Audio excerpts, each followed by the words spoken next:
Hello, everybody. This is where I want that Minnesota thing of saying hello, Tom, to come out. All right. I'm Tom McEnery. We'll get to that in a second. First, we'll talk a bit about how this second session is going to flow. Up in the upper left hand, you can see we're going to do two conversations, Adrian and Eric, and then David. Jonah is unable to be here. And we're going to take a break. Then we're going to come back and hear from Eric and from Kim and Jennifer, take a break. Then we're going to come back and do a panel led by Arkel and some really interesting folks, as you can see here. So two speakers, break, two speakers, break, and then the final session. I'm Tom McEnery. Hello, nice to meet you. By way of background, agency guy. How many people from the agency world do we have here? By applause. Can't see any of you. Thank you. Did that for about 18 years. Then I went to the corporate side with a company called Fair Isaac. If you remember Fair Isaac, was able to scratch my itch on data and analytics, getting into new forms of technology and predictive modeling. And then I joined United Health Group in 2007. When I was there, and many of you were part of United Health Group during that time, so it's nice to see some old friends. I was able to do a lot of things, including being part of the team that rolled up Optum, along with Andy, who was just speaking. I left there in 13, and then in 14 joined a company called Change Healthcare, which I'll tell you a bit about.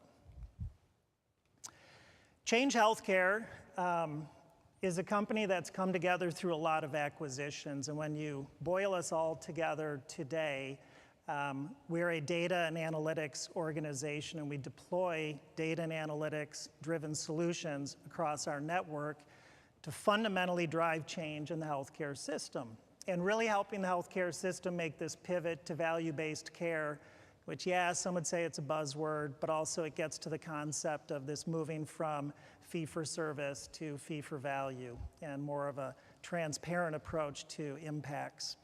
Couple slides just to give you a sense of us.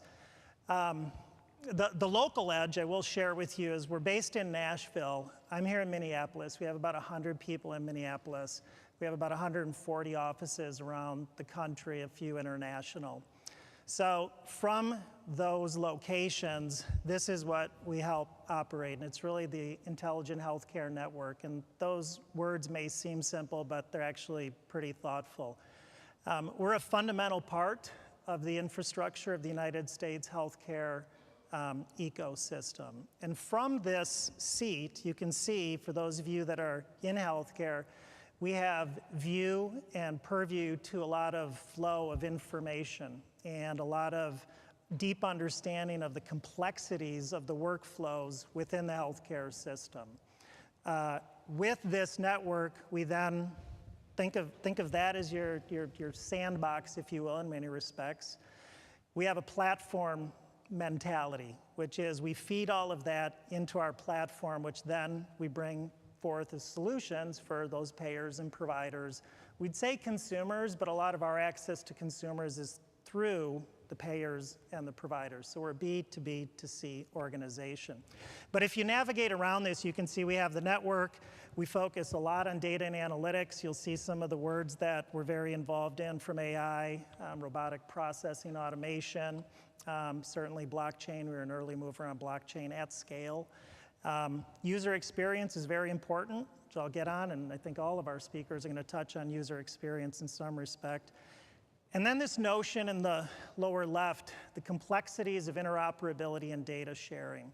So it's a very complex world that makes for a simple PowerPoint, but there's a lot of work going on in these areas, and part of the reason we're focused on it is because of this changing dynamic in healthcare. And you've heard flavors of this throughout the conference. But a couple things that are really important when you start thinking about consumers in healthcare, patient experience, member experience. At the end of the day, you have this audience that gives care and this audience that receives care, and then you have everything trying to facilitate that to a good outcome. First of all, you've got this really interesting dynamic where It's no longer a given that you can acquire consumers in a given geography. M&A in healthcare has been pretty robust for many years, but as you see by this stat, you're pretty highly concentrated. So it changes the competitive dynamics if you're a provider in a geography about how you attract and retain patients. Nobody owns a consumer. This is pretty interesting. 43% of consumers visited a new physician in the past year. Some may think there's tremendous loyalty to a physician, but the fact of the matter is people are moving around a lot. And then, of course, you get over to the right side here.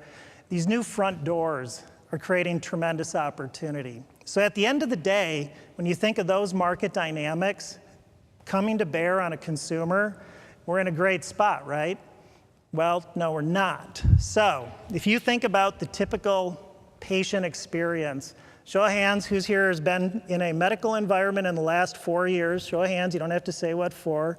So pretty much everybody, or you've helped somebody with it. It's not a frictionless experience. It doesn't work like other consumer experiences we may have, ranging from, why do I have to fill this out again when you should know me, I've been coming here for 10 years, to these calls. You're not treating me like a person, you're treating me like account number 4532, to why am I getting multiple bills, and especially the ones that say this is not a bill, it's just for your information. So anyway, this is the ecosystem of the healthcare experience for consumers today, and our speakers over the next session are going to help us share their perspectives with us about why it's changing and their unique take on what needs to happen to make that change meaningful. So our first speakers come to us from here in Minneapolis, Zeus Jones. So Adrian and Eric are going to come here. Adrian is a strategist at Zeus Jones, and before working at Zeus Jones, he was the head of strategy at Fallon. We just missed working together, so it was probably a better experience after I left. Congratulations. Before that, he was at Goodby, Silverstein, and Partners. Eric Frost is on the creative side, and he specializes in creating compelling experiences and ideas that bring strategies, probably solving a lot of the problems I outlined there, bringing those to bear for their customers. So please welcome Eric and Adrian for our first chat. Thank you. Thank you. Salt? Sure.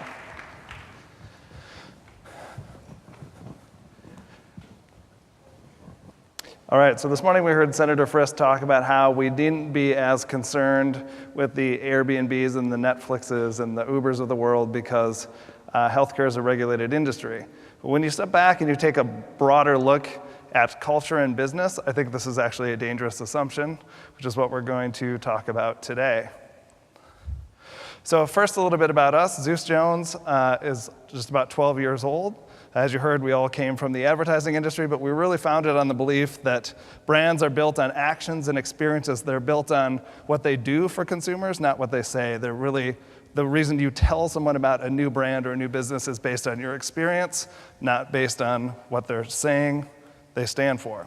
So we have the advantage of having a very broad sort of vision of the industry. We work in the food, the healthcare, and the tech space. So while we work for Medtronic and Allina Health and United Healthcare, we also work at people who are looking at how to bring all those things together. Where things start to get really interesting was when you look at the convergence of tech, health, and food.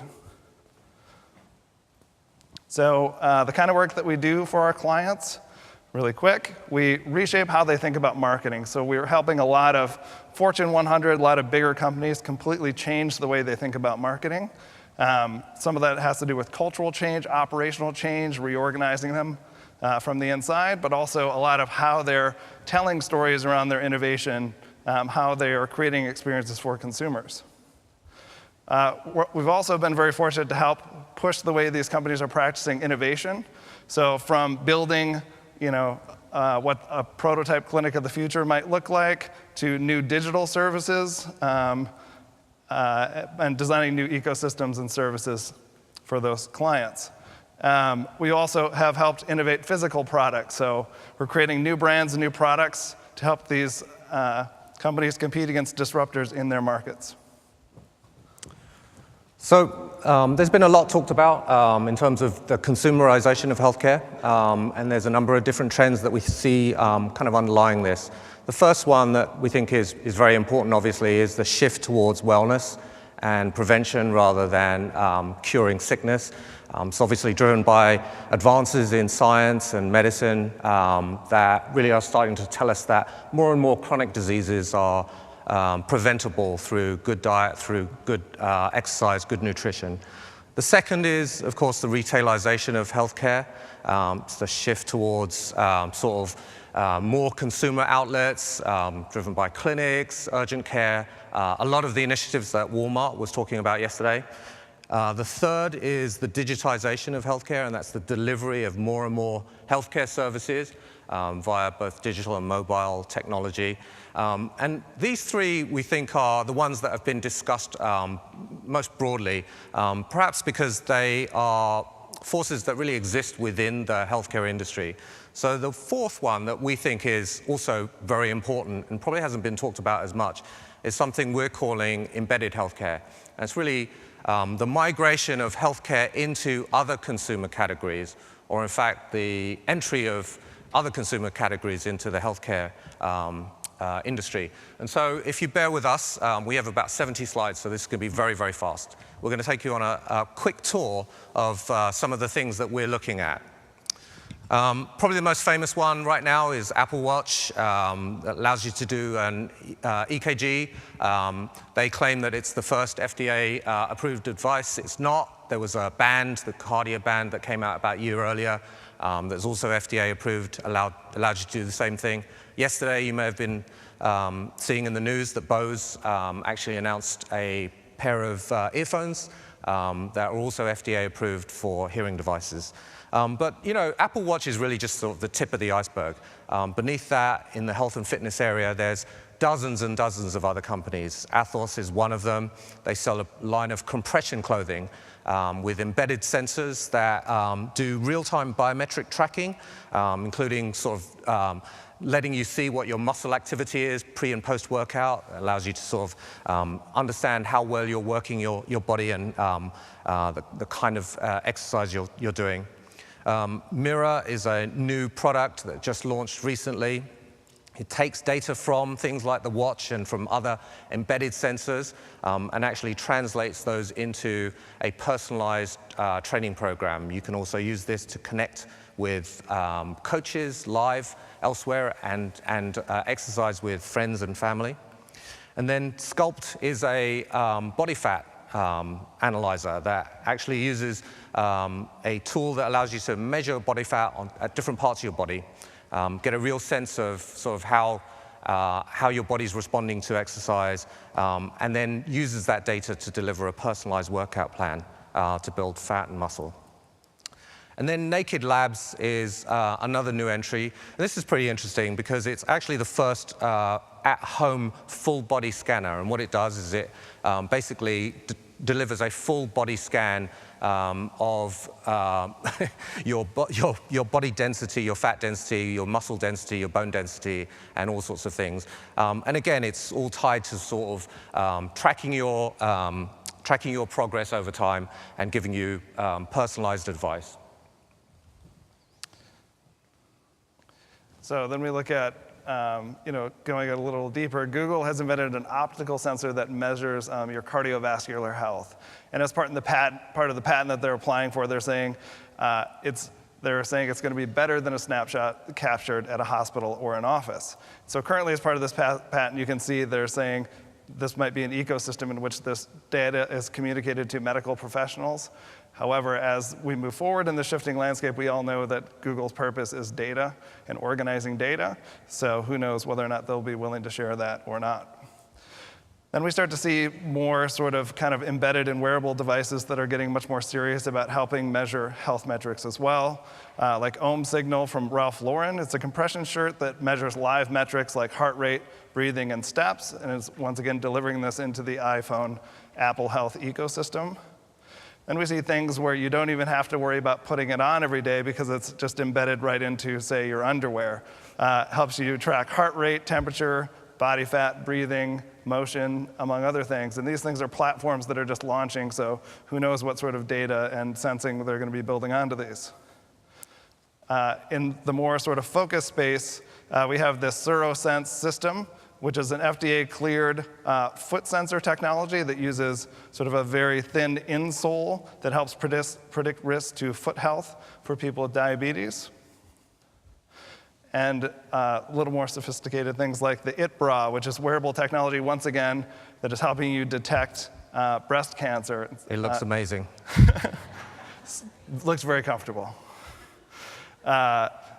Also, things like the OSCA pulse, which is a pulsed electromagnetic field, which is sort of helping alleviate chronic muscle pain by increasing blood flow to impacted areas of your body.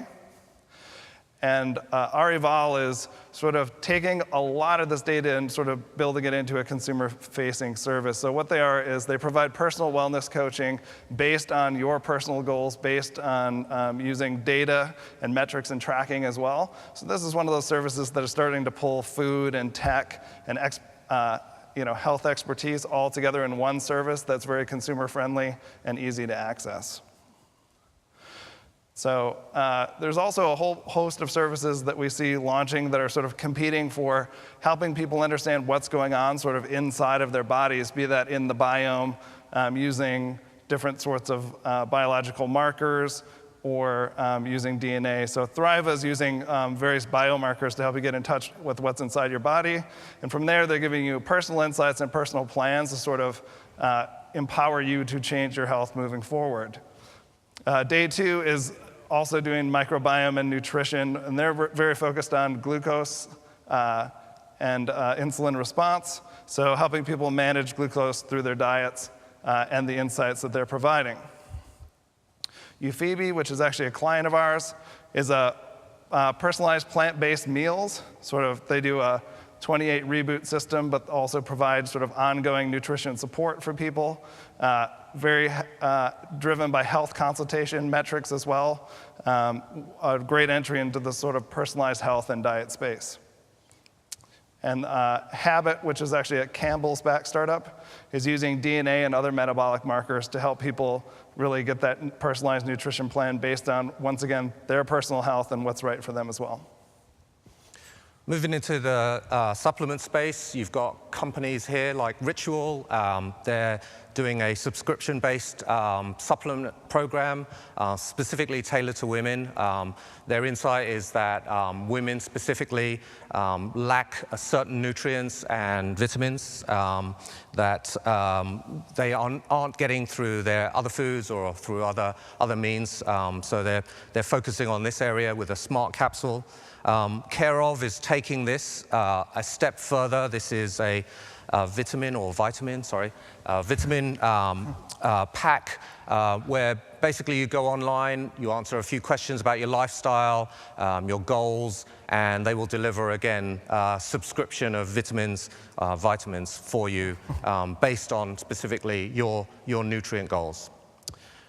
Evolution from Bobbi Brown, we think this is a really interesting one. Bobbi Brown, as you know, launched a very famous cosmetics line.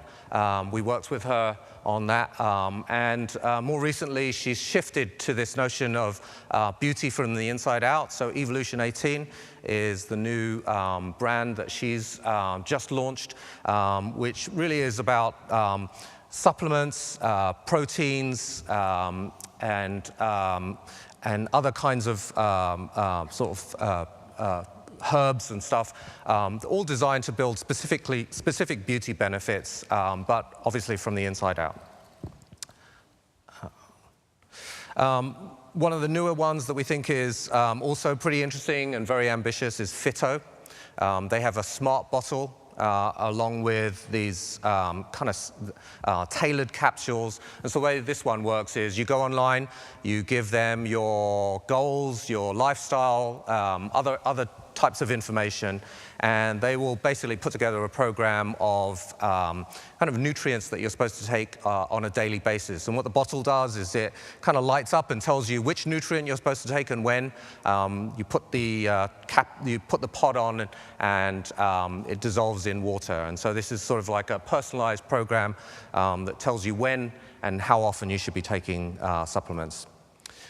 Moving into the home, we obviously know that this is becoming a big area for delivery of healthcare through things like voice assistants. One of the most popular ones so far is the Kids MD Alexa skill from Boston Children's Hospital that does both diagnosis of simple symptoms as well as medication dosing advice. But there's a host of other technology in the home. Air purification and air quality is becoming a very big area. Aware is just simply one of those. Does constant 24-hour monitoring of your air quality in the home, pollutants, all those sorts of things. Gives you personalized recommendations based on what it's seeing and filtration. Samsung announced the most recent smart fridge, which is essentially a screen with a fridge attached to it. It's got this thing called a family hub. It looks inside your fridge. And most recently, one of the new things is it's starting to tailor recipe advice based on your nutrition preferences, any allergies that your family may or may not have, as well as, of course, the stuff that it sees inside your fridge. The bed is becoming a platform for healthcare delivery. This is a local Minnesota company, of course. Sleep Number, the new 360 smart bed, actually monitors you all night long as you're sleeping. But I think what's interesting about this is it's not just simply doing monitoring. It's also starting to deliver both massage, heat, movement, and a variety of other types of things that are all designed to help you sleep better and get more rest through the night. Babies are obviously, and new parents are a huge area for healthcare services to be delivered, and TempTrack is one of the more interesting ones. It's sold at Target here. It's basically a flexible adhesive thermometer that you put on your baby, and it's supposed to stay on 24 hours a day, gives you ongoing constant monitoring about your baby's health and temperature. Lully has a product called Sleep Guardian. It's basically a monitoring device connected to a pad that senses when your baby is about to have what they call night terrors or bad dreams, and vibrates gently to basically shake the baby out of those night terrors and allowing you to get more sleep and allowing the baby to get more sleep. And then finally in the baby area, a new company called Owlet has a sock that tracks your baby's heart rate, oxygen levels, and sleep. Again, delivers 24-hour monitoring about the oxygen level of your little child, which we never knew we needed.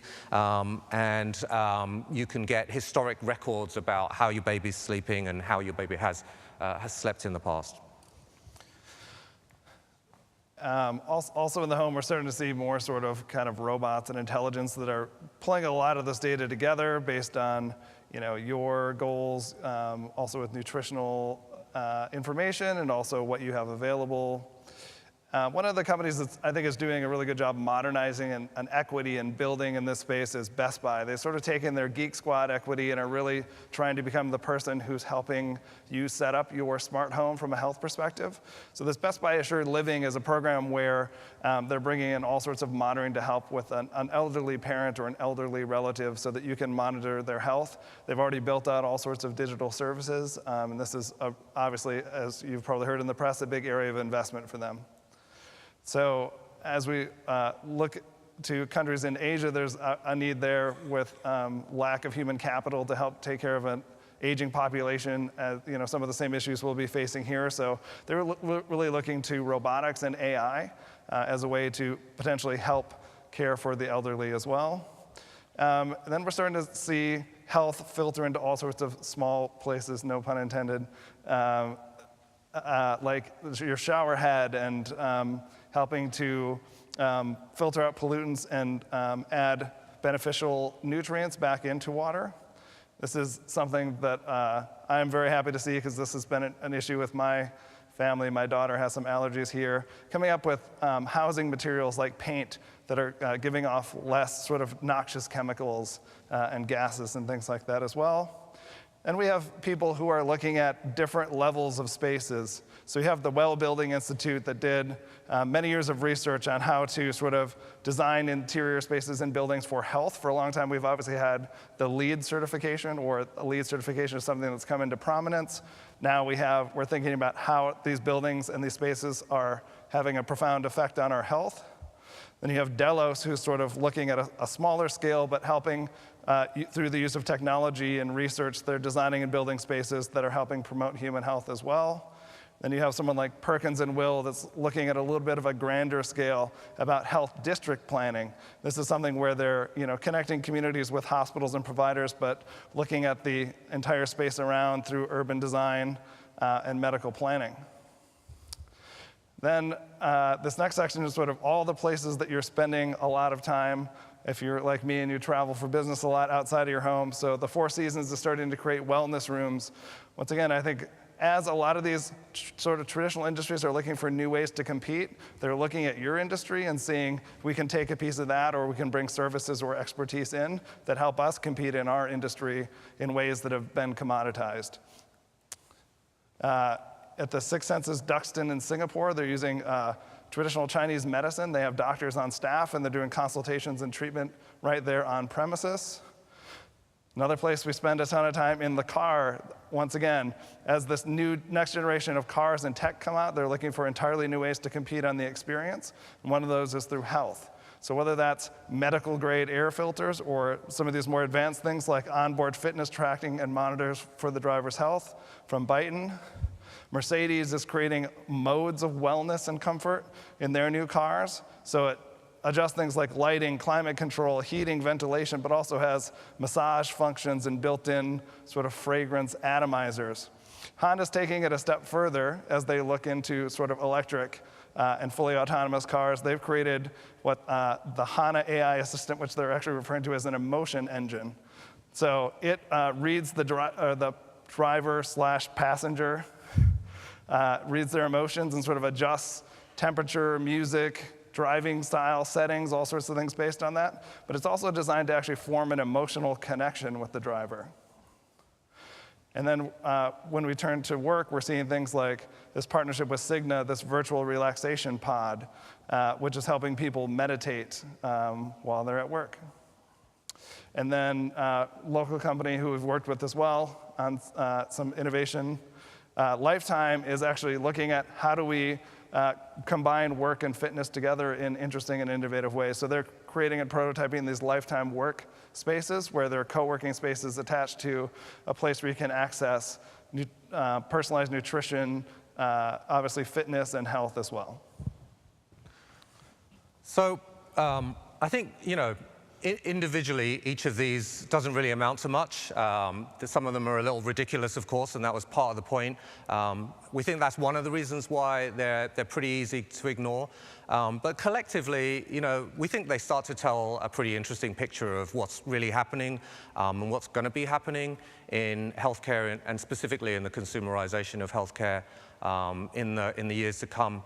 I think one of the other reasons why we think a lot of this stuff is sort of being ignored and dismissed is because these companies are really playing a different game from the traditional healthcare industry. So while the battle in traditional healthcare is still right now around, largely around physical distribution points, owning minute clinics, getting urgent cares up, all those sorts of things. These companies are fighting for a completely different set of assets. So one of the big things, and Eric talked about this, is they're obviously trying to get a hold of data, lots of different kind of data about how you sleep, data about how you exercise, data about your baby, data about how you eat, all that sort of thing. They're building consumer brands and consumer branded expertise in certain areas around the delivery of healthcare. Not the delivery of broad healthcare, but the delivery of very specific healthcare services. they're building platforms in many cases through which we think a variety of different healthcare services are going to be delivered. So whether it's your home or your car or your wrist or your bed, we think that in many cases what's going on is these guys are putting together platforms that they believe will become sort of entry points for and distribution points for a lot of different healthcare devices, healthcare services. And I think that probably the most important one for us is they're building radically different business models. So a lot of the examples that you see here, they're seeing health as an added value on top of the existing revenue source or the existing business that they have. And they're coming into this market with completely different expectations around profit, cost, and so on. And we think that that has the potential to dramatically reshape the industry. So we have no idea where this is going to go. But we think that it's instructive to look at maybe a couple of other industries that have been disrupted in similar ways. Financial services is obviously a good one for healthcare. It's another regulated industry. It's one where, up until very recently, it relied primarily upon high-touch, in-person services. And if you look at what's happening in financial services, you'll see a fairly consistent picture to a lot of other industries that have been disrupted digitally. So first of all, there's a decline in physical assets. This is the rate of branch closings. And as you can see, starting in 2009, 2010, branches have closed at a dramatic rate. The year ending June 2017 was the single largest year of branch closings. So 1,700 different branches across a wide variety of banks closed in that year prior. But I think what's interesting about this chart is that what you can see is also a steady march and an increase in the number of branches going all the way up to 2009, where banks still felt that it was important to compete on physical distribution points and physical access points. There's been a whole rise of brand new competition in financial services. One of the most interesting things that's happening here is the rise of digital-only banks. And these are banks that are in many cases just simply repackaging and reselling products from traditional financial services. What they're doing is they're wrapping it with better branding, more colorful branding, and obviously much better customer service and much better customer experience. And one of the other interesting things about this is it's creating quite significant change in consumer behavior. So a recent PwC report says that currently 46% of all consumers now only bank digitally. So that's pretty amazing when you think about it. The last thing that we think financial services can tell us is really about consolidation.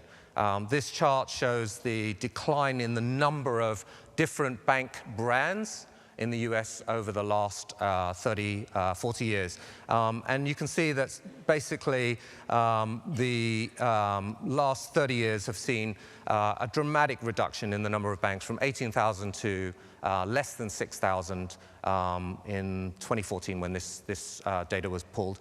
And more recent data, which we think is also super interesting, is that when you look at the concentration of value within the banking system, just 0.02% of all banks, I believe, hold 66% of all assets. So not only has there been a dramatic reduction in the number of banks, there's been a dramatic consolidation in the value that some of those bigger banks hold.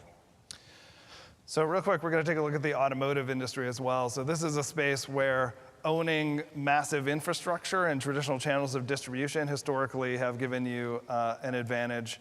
But so when we start to look at these disparate cultural events, and then you start to look at how they start to come together and form a virtuous circle, when you look at specifically electric vehicles, driverless cars, which people might think is far away, but this weekend I drove 90% of the way to Duluth on autopilot, so it's coming much faster than you think. And car sharing services. So when you start to look at how these three start to play together, they're lowering the cost, they're making things more possible, they're accelerating innovation in the other spaces. And when all these things come together, they really create a dramatic shift in the industry. So when you start to look at literally every month there's tens of thousands of cars now that never will need to stop at a gas station. So we're already seeing 25% decline in gas stations since 1994, and I think that's going to continue to drop off a cliff. When you look at traditional manufacturers and car dealerships, they're all starting to combine and roll up. There's no such thing as like small family car dealerships anymore. They're all rolling up into these bigger sort of centrally owned, the Carousels, the Walzers, the Penske's of the world. Because they're no longer, they have to offer sales incentives and such thin margins that it's become an economy of scale. Auto mechanics, so there are only 20 moving parts in the drivetrain of an electric car. It's not talking about the lack of fuel injection, the lack of oil and oil filters and all that stuff as well, compared to 2,000 moving parts in the drivetrain of a typical internal combustion engine vehicle. So, and then rental cars are sort of getting doubly disrupted by, and I think this is potentially true of the healthcare space as well, more nimble offerings like Turo and Our Car and Car2Go, and then obviously the changing relationship with cars and vehicles as well. So I think, when you look at the Fords, the BMWs, the Hondas of the world, they probably looked at Tesla 2 years ago and laughed. No one's laughing now when Tesla sold 300,000 cars this year and is outselling a lot of those traditional manufacturers. And that's just one of the new startups doing electric cars. So while in order to really help, we'd need to know more about your business, we hate to give a sort of doom and gloom talk without offering some advice or opportunities for how to move forward. So one thing I think to focus on is really building world-class brands as you move forward. So you're going to be competing, as you saw from a lot of these brands, they're using design, they're building really from the ground up consumer-facing, digitally oriented brands. You're going to be competing with people like Eric Ryan, for example, who builds world-class, really amazing brands, who you hear from in a minute. So investing in your brand and really thinking about how you can build that world-class brand that people want to engage with, that people as geography doesn't matter as much anymore, that's the brand that they want to go to, that's what you need to think of. We love Starbucks, of course, because they built they started off as a very regional business, but they built a brand not about the place that they were from or about specifics of their region, but about a bigger idea that they felt could transcend globally. So building on top of that sort of world-class brand that you're going to create, making your services ubiquitous. I think we work with a lot of clients who tend to either have expertise or assets sort of locked within the organization. They don't think about how they can start to distribute those things. They don't think about how they can make that expertise and much more accessible to consumers and how they can roll that up into sort of new services and new offerings when looked at slightly differently. And also just being the one, similar to Netflix, who makes it as available and easy and frictionless as possible. Then lastly, once again, I think people tend to look at data as this prized thing that you hold on to. You think of your data as not only your biggest asset, but something you should open up to partners as you're looking to create new partnerships and engage in all these different and emerging spaces so that you compete. Really looking at data as one of the advantages and things as part of the value exchange you can bring to these partnerships, but also data as something that you should invest in, helping get organized, helping make sense of it, helping consumers make sense of it, and building new innovative services on top of it. That's all we have. We have some more content about the future of healthcare on our site if you'd like to check it out. Otherwise, thank you very much for the time. Thanks, Eric. Nice job. Thanks, Adrian. Really nice job. Thank you, guys. You've given us a lot to think about. Okay, quiz. Percentage of healthcare, percent of our GDP that is healthcare right about now. Come on. Yep, 18 or 19, but it's trending to 20. So when you think of that, and you think about some of the things that we were hearing about, it's really interesting. I remember, and many of you have these stories, I'm sure I was a number of years ago at a think tanky kind of thing in DC with I was like the foreign exchange student, a lot of healthcare execs. And the conversation for an hour was coming up with a common definition of value. And I mean, there's an economic definition, of course, but I remember sitting there at one point saying, the companies that you admire A lot of the companies that you heard here that are in consumer brands, are not sitting around debating the definition of value. They're going out, they're talking to people, they're trying to solve real problems. So thanks again for sharing that with us.